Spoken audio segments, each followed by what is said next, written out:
வணக்கம் மக்களே, welcome to இது உங்கள் எம்கே ஆலினால் யூடியூப் சேனல். மக்களே பார்த்தீங்கன்னா லாஸ்ட் வீடியோ நம்ம போட்டிருந்தோம் நாட்டுக்கோழி பெப்பர் ஃப்ரை, நல்லா ஆதரவு கொடுத்தீங்க. அதே மாதிரி இன்றைக்கி என்னென்னா அதே மாதிரி தான் ஒரு டிஷ்ஷு தான். என்னென்னு காட்டுறேன் பாருங்கள், நீங்களே பாருங்கள். இங்கே பாருங்க, தெரியுதுங்களா என்னென்னு? எடா குட்டி குட்டி முட்டையாக இருக்குன்னு நினைப்பீங்க, தெரிஞ்சிருக்கும் இது என்னென்னு. ஆமாம் ஃப்ரெண்ட்ஸ், இன்றைக்கி நம்ம செய்ய போகிறது காடை முட்டை பெப்பர் கிரேவி. இன்றைக்கி நம்ம செய்ய போகிறோம். பாருங்கள், எல்லாம் குட்டி குட்டியாக இருக்குது பாருங்க, முட்டை அழகாக இருக்கா? இந்த காடை முட்டை வந்து தயவுசெய்து சாப்பிடுங்க, உடம்புக்கு ரொம்ப ரொம்ப நல்லது. இந்த ஆஸ்துமா இருக்கிறவங்களாக இருக்கட்டும், அப்புறம் இந்த தோல் வந்து கொஞ்சம் மெல்லிசாக இருக்கிறவங்களா இருக்கட்டும், இதெல்லாம் இந்த காடை முட்டை சாப்பிட்றவங்களுக்கு வந்து தோல் நல்லா தடிமனாக ஆகும், தோலுக்கு நல்லா அடர்த்தியாக கொடுக்கும். நல்லது, உடம்புக்கு ரொம்ப ரொம்ப நல்லது. இது காடை முட்டை குழந்தைங்களாம் தயவுசெய்து கொடுங்க. பாருங்கள், மாதத்துக்கோ வாரத்துக்கோ இருக்காது, கண்டிப்பாக குழந்தைங்களுக்கு ஒரு 5-6 முட்டை கொடுங்க. நல்லது, உடம்புக்கு ரொம்ப நல்லது. வாங்க, இன்றைக்கி இந்த முட்டையை வச்சு தான் நம்ம காடை முட்டை பெப்பர் கிரேவி செய்ய போகிறோம். வாங்க, அது எப்படி செய்கிறது, ஏது செய்கிறது, சூப்பராக செய்யலாம். இப்போ வாங்க வீடியோக்குள்ளே போகலாம்.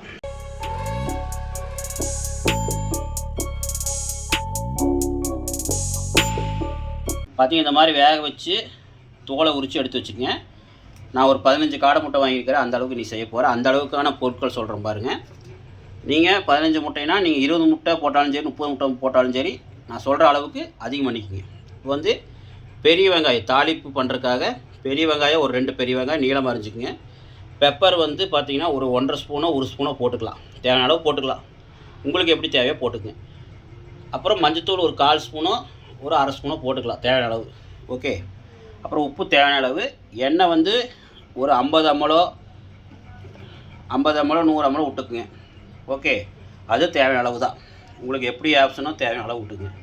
அதுக்கப்புறம் கறி மசால் ஒரு ஸ்பூன், மிளகாய்த்தூள் 1 ஸ்பூன். 1 ஸ்பூனுங்கிறது மிளகாய்த்தூள் ஒரு 1/2 ஸ்பூன் கூட போட்டுக்கலாம், ஏன்னா நம்ம பெப்பர் போடுறனால மிளகாய்த்தூள் ஒரு 1/2 ஸ்பூன் போட்டால் போதும். மல்லித்தூள் ஒரு ஸ்பூன், கருவேப்பிலை ஒரு கொத்து எடுத்துக்கங்க.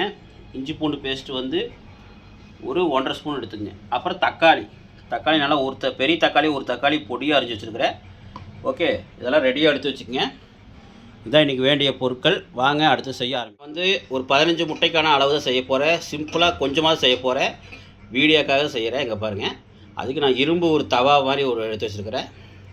இந்த இரும்பு தவாவில் செய்ய போகிறேன். வாங்க, அது எப்படி செய்யறது ஏது செய்யணும்னு பார்க்கலாம். மக்களே, முதல்ல வந்து அடுப்பத்தை வச்சுக்கலாம். அடுப்பத்தை வச்சு நல்லா தவா வந்து நல்லா சூடாகட்டும். சூடானதுக்கப்புறம் எண்ணெய் ஊற்றிக்கலாம். மக்களே, பார்த்தீங்கன்னா இந்த இரும்பு தவாவில் செய்யும்போது இன்னும் டேஸ்ட்டாக இருக்கும், அருமையாக இருக்கும். நீங்களும் ட்ரை பண்ணி பாருங்கள். முடிஞ்சளவு இரும்பு தவாவில் செஞ்சு சாப்பிடுங்க. ஓகே, தவா நல்லா காஞ்சி வச்சு பாருங்கள். எண்ணெய் ஊற்றிக்கலாம். எண்ணெய் வந்து ஒரு 50 ml ஊற்றிக்குங்க. எண்ணெய் நல்லா இப்போ காயிட்டோம். தீயை வந்து மீடியம் வச்சுக்கோங்க. ஓகே, தவா நல்லா காஞ்சிருச்சு. இப்போ பெரிய வெங்காயம் போட்டுக்கலாம்.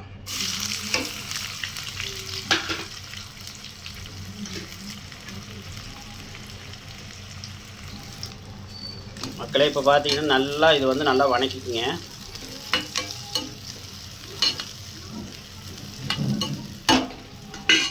இது வணங்குறதுக்காக கொஞ்சமாக நம்ம உப்பு போட்டுக்கலாம். வெங்காயம் வணங்குறதுக்காக கொஞ்சமாக உப்பு போட்டு வணக்கிங்க.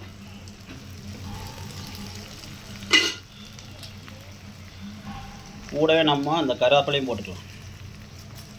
கருவேப்பிலை கொஞ்சம் காஞ்சதாக இருக்குது, அட்ஜஸ்ட் பண்ணிக்கோங்க. கூடவே நம்ம இஞ்சி பூண்டு பேஸ்ட்டையும் போட்டுடலாம். ஒரு 1.5 ஸ்பூன் அளவுக்கு இஞ்சி பூண்டு பேஸ்ட். ஓகே மக்களே, பார்த்தீங்கன்னா இப்போ இது எல்லாத்தையும் நல்லா வணக்கிக்கலாம். மக்களே, பார்த்தீங்கன்னா அது பெருசாக இருந்த கரண்டி, அது சின்னது கரண்டி எடுத்துகிட்டேன். நல்லா மரக்கட்டையில் இருக்கிற ஒரு கரண்டி பாருங்கள். இப்போ வந்து நல்லா ஒரு வணக்கிட்டு இந்த வெங்காயம் நல்லா சவக்கணும், நல்லா வணக்கிடுங்க. கூட நம்ம மஞ்சத்தூள் கொஞ்சம் போட்டுக்கலாம். மஞ்சத்தூள் ஒரு 1/2 ஸ்பூனுங்கிறது வந்து ஒரு 1/4 ஸ்பூன் கூட போட்டுக்குங்க. பத்தலைன்னா உங்களுக்கு 1/2 ஸ்பூன் போட்டுக்குங்க. நான் ஒரு 1/4 ஸ்பூன் அளவு இப்போதைக்கு போட்டிருக்கிறேன். பத்தலைன்னா நீங்கள் 1/2 ஸ்பூன் போட்டுக்குங்க.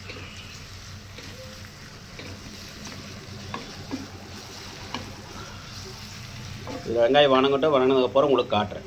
மக்களே பார்த்தீங்கன்னா வெங்காயம் நல்லா வணங்கிருச்சு பாருங்கள்.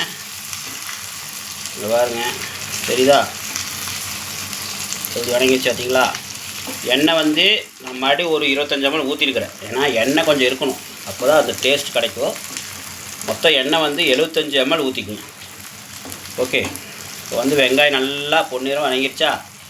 இப்போ வந்து நம்ம என்ன பண்ணுறோன்னா தக்காளி போட்டுக்கலாம். ஒரு தக்காளி வந்து நம்ம சேர்த்திக்கலாம். போட்டுட்டு நல்லா வணக்குங்க. கூடவே நம்ம மசாலா ஆட் பண்ணிக்கலாம். இது வந்து மிளகாத்தூள் நான் அரை ஸ்பூன் தான் சேர்த்துறேன். ரொம்ப சேர்த்தனா காரமாக இருக்கும், ஏன்னா நான் பெப்பர் போட போகிறோம், அதனால தான். மல்லித்தூள் ஒரு ஸ்பூன் அளவு போட்டுக்கணும். கறி மசால் வந்து அது ஒரு ஸ்பூனோ இல்லை 3/4 ஸ்பூனோ போட்டுக்கங்க.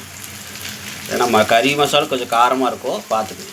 நான் அரை ஸ்பூன் போட்டிருக்கிறேன், ஏன்னா கடைசியாக பார்த்துட்டு போட்டுக்கலாம், ஏன்னா காரம் அதிகமாகிடும். நீங்களும் வேணும்னா உங்களுக்கு காரம் பத்தலைன்னா 1 ஸ்பூனோ இல்லை 3/4 ஸ்பூனோ போட்டுக்கங்க. இது நல்லா வணங்கட்டும். பாருங்கள் எப்படி இருக்குது பாருங்கள். ஓகே ஃப்ரெண்ட்ஸ், நானே வீடியோ எடுக்கிறனால உங்களுக்கு நான் வணக்க முடிய மாட்டேங்குது, வீடியோ எடுக்க முடிய மாட்டேங்குது. பார்த்தீங்கன்னா ஒரு கையில் ஃபோனை வச்சுக்கிட்டு ஒரு பக்கம் வணக்கிட்டு ரொம்ப கஷ்டமாக இருக்குது. நான் வணக்கி முடிச்சுட்டு உங்களுக்கு காட்டுறேன். ஓகே ஃப்ரெண்ட்ஸ், கலையை பார்த்தீங்கன்னா இங்கே பாருங்கள், சூப்பராக அப்படியே வணங்கிடுச்சு பாருங்கள். காட்டுறேன் பாருங்கள், இங்கே பாருங்கள் மக்களே, இங்கே பாருங்கள் சூப்பராக வணங்கியிருக்குது பார்த்தீங்களா? எவ்வளோ அழகாக வணங்கியிருக்கு பாருங்கள். அது மசாலெலாம் அப்படி ஜம்முன்னு இருக்கா? பார்த்தீங்கன்னா கேமரா வெளிச்சம் வந்து கொஞ்சம் கம்மியாக தான் இருக்கும், ஏன்னா நான் என் ஃபோனில் சார்ஜ் இல்லைன்னு எங்கள் ஒய்ஃப் ஃபோனில் தான் வீடியோ எடுத்துகிட்ருக்கேன். என் ஃபோனில் வேறு மாதிரி கிளியரன்ஸ் ஒய்ஃப் ஃபோனில் வராது. ஓகே, அதை கொஞ்சம் அட்ஜஸ்ட் பண்ணிக்கோங்க. பாருங்க எப்படி இருக்குன்னு பாருங்கள், அப்படியே பார்க்குறக்கே சூப்பராக இருக்குது பாருங்க. இந்த நேரத்தில் நம்ம என்ன பண்ணோம், உப்பு போடணும். நான் உப்பு ஏற்கனவே போட்டுட்டேன், அதை உங்களுக்கு வீடியோ காட்டல. இப்போ வந்து நம்ம இந்த காடை முட்டையை வந்து போட்டுடலாம். மக்களே வந்து பார்த்திங்கன்னா இப்போ வந்து நம்ம காடை முட்டையை போட்டுக்கலாம். பார்த்து போடுங்க, அந்த தோல் இருக்கக்கூடாது. தோலில் வந்து உங்களுக்கு அந்த காடை முட்டையோட அந்த கிருமியெலாம் இருக்கும், பார்த்து போடுங்க. பாருங்க, தோல்லாம் வரக்கூடாது, தெரியுதா? அதெல்லாம் எல்லாம் போட்டுங்க. முட்டையோட அந்த கிருமியெலாம் வந்து ஒட்டியிருக்கோம். இது நல்லா வணக்கணும். பார்த்தீங்கன்னா நம்ம இப்போ பெப்பர் போட்டுக்கலாம். நான் பெப்பர் அரை ஸ்பூன் போட்டுட்டு ஏற்கனவே மறுபடியும் அரை ஸ்பூன் போட்டிருக்கிறேன், ஏன்னா நான் வீடியோ எடுக்க முடியாமல் வீடியோ எடுக்கலை. வீடியோ ஆன் பண்ணி வச்சுட்டு பார்த்தா கடைசியில் வீடியோ அது ரெக்கார்ட் ஆகலை. மறுபடியும் ஒரு அரை ஸ்பூன் போட்டிருக்கேன் பாருங்கள். நீங்களும் இன்னொரு அரை ஸ்பூன் போட்டுங்க. மொத்தம் 1 ஸ்பூன் போட்டுருக்கிறேன். தேவைன்னா உங்களுக்கு 1.5 ஸ்பூன் கூட போட்டுங்க. இப்போ இது நல்லா கிளறி விட்டுங்க. நான் ஏன் இப்போயே பெப்பர் போட்டேன்னா, நம்ம பத்தலையா கூட கடைசியாக போட்டுக்கலாம். இப்போ வந்து நம்ம தண்ணி ஊற்றி கொஞ்சம் கொதிக்க வைக்கணும், ஏன்னா நம்ம அப்போ தான் அந்த கிரேவி அந்த திக்னஸ் கிடைக்கும். அந்த பெப்பரு அந்த மசாலெலாம் வந்து அப்படியே கலக்கும்போது சூப்பராக இருக்கும். அதனால தான் இப்போ கொஞ்சம் தண்ணி ஊற்றிக்கலாம். தண்ணி வந்து அந்த முட்டையை முழுகிற அளவுக்கு ஊற்றிருக்கிறேன். அப்படியே சுண்டும் போது உங்களுக்கு கரெக்டாக ஆகிடும். ஓகே, இப்போ பாருங்கள் எப்படி இருக்குன்னு.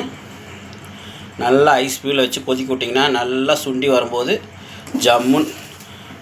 ஜம்முன்னு உங்களுக்கு அந்த காடை முட்டை கிரேவி கிடச்சிரும். இவ்வளோதான் மக்களே. கடைசியாக உங்களுக்கு கொத்தமல்லி தூவி போட்டு இறக்கிடுங்க.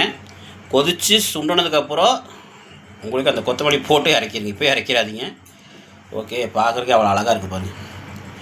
ஓகே மக்களே, இது நல்லா கொதித்து வர்றதுக்கப்புறம் உங்களுக்கு காட்டுறேன். ஓகே மக்களே, இங்கே பாருங்க, நல்லா ஐஸ் ஸ்பீடு வச்சு விட்டதுக்கப்புறம் ஒரு 2 செகண்ட் தான் ஆச்சு. நல்லா பாருங்கள் கொதிக்குது. குழம்பு அப்படியே தண்ணி மாதிரி இல்லாமல் இங்கே பாருங்கள் நல்லா திக்னஸ் ஆகிடுச்சு பார்த்தீங்களா? இஞ்சி பூண்டு பேஸ்ட்டு அந்த மசாலா எல்லாம் சேர்ந்து அப்படியே நம்ம அளவை வைக்கிறோம். போதும், இந்த அளவை வச்சு சாப்பிட்டா கொஞ்சம் டேஸ்ட் கிடைக்கும். நிறைய செய்கிற மாதிரி இருந்தால் அதுக்கு தகுந்த மாதிரி செய்யணும்.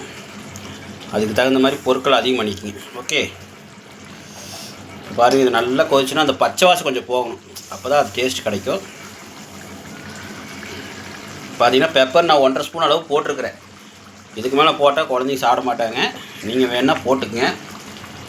வேணால் நான் ஒரு 1/4 ஸ்பூன் அளவுக்கு மறுபடியும் போட்டுக்கிறேன். போதும், ரொம்ப போட்டால் குழந்தைங்க சாப்பிட மாட்டாங்க.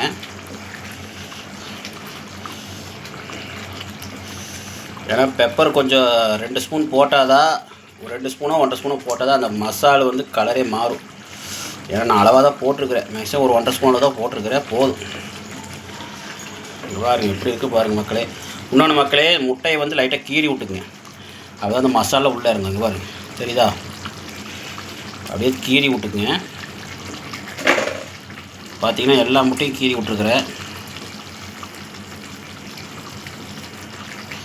பார்த்தீங்கன்னா எல்லா முட்டையும் இப்படி கீறி விட்ருக்குறேன். பார்த்தீங்களா, நல்லா அப்படி மசாலெலாம் உள்ளே இறங்கிடும், செமையாக இருக்குது சாப்பிட்றதுக்கு.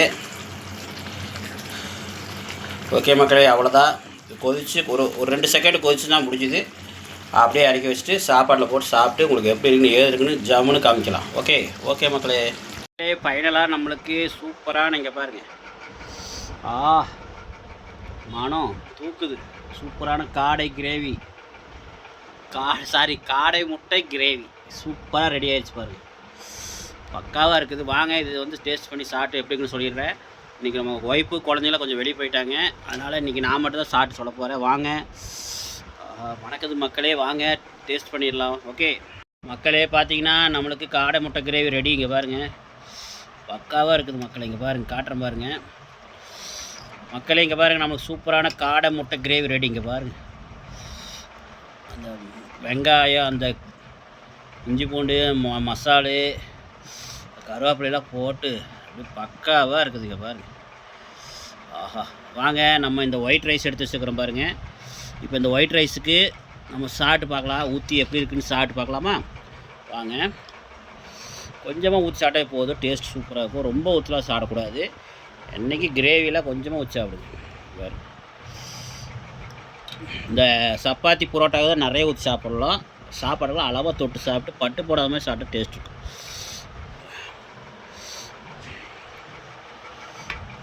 ஓகே வாங்க நம்ம இது சாப்பிட்டு பார்த்துடலாம். மக்களே பாருங்கள், கொஞ்சமாக அப்படியே கிரேவி கூட சேர்த்தி முதல்ல அந்த வெறும் கிரேவி மட்டும் பாருங்க. ஆஹா, சாப்பிட்டு பார்த்துடலாமா? வாங்க சாப்பிட்டு பார்க்கலாம். கொஞ்சம் அப்படியே கேமரா கொஞ்சம் இதாக தான் இருக்கும், ஏன்னா அட்ஜஸ்ட் பண்ணிக்கங்க. ஏன்னா எங்கள் ஒய்ஃப் ஒன்றும் இந்த மாதிரி தான் இருக்கும், தப்பாக நினச்சிக்காதீங்க. வாங்க சாப்பிட்டு பார்க்கலாம்.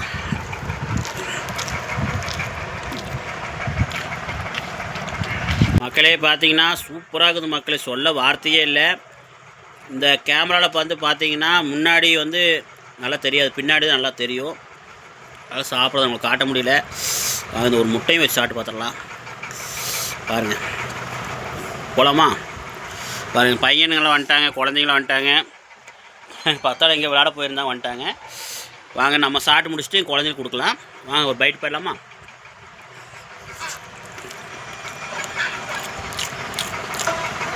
குழம்பே அருமையாக இருந்தது, முட்டை வச்சு சாப்பிட்டா அதுக்கு மேலே இருக்குது. வாங்க இதுக்கு வந்து கொஞ்சம் சாப்பாடு எங்கள் பையனை கூட்டி பார்க்கலாம் எப்படி கிரேவியோட சாப்பிட்டு எப்படி இருக்குது. முதல்ல சாப்பிட்டு சொல்லு, எடுத்தோட சூப்பராக இருக்குன்றது. எப்படி பாப்பா? இந்தா முட்டையோட ஒன்று வச்சு சாப்பிட்றீங்களா? பாருங்க, முட்டையோட வச்சு சாப்பிடுவான் பையன். பாருங்கள், சின்ன பைட்டு தான் போடுறேன். பாரு, உண்மை சொல்லு எப்படி இருக்குன்னு. பக்காவா? கடை மாதிரி, கடையோட பயங்கரமாக இருக்கா? சத்தியமாக மக்களே, கடை ஸ்டைலோட அருமையாக இருக்குது. இங்கே பாருங்க, வாங்க நம்மளுமே சாப்பிட்டு பார்த்துடலாம். இங்கே பாருங்க, ஒரு முழு முட்டையை வச்சு அது மேலே கொஞ்சம் சோத்தையும் வச்சு பெரிய பைட்டாக போயிடலாமா? மக்களே வாங்க பெரிய பைட்டாக போயிடலாம்.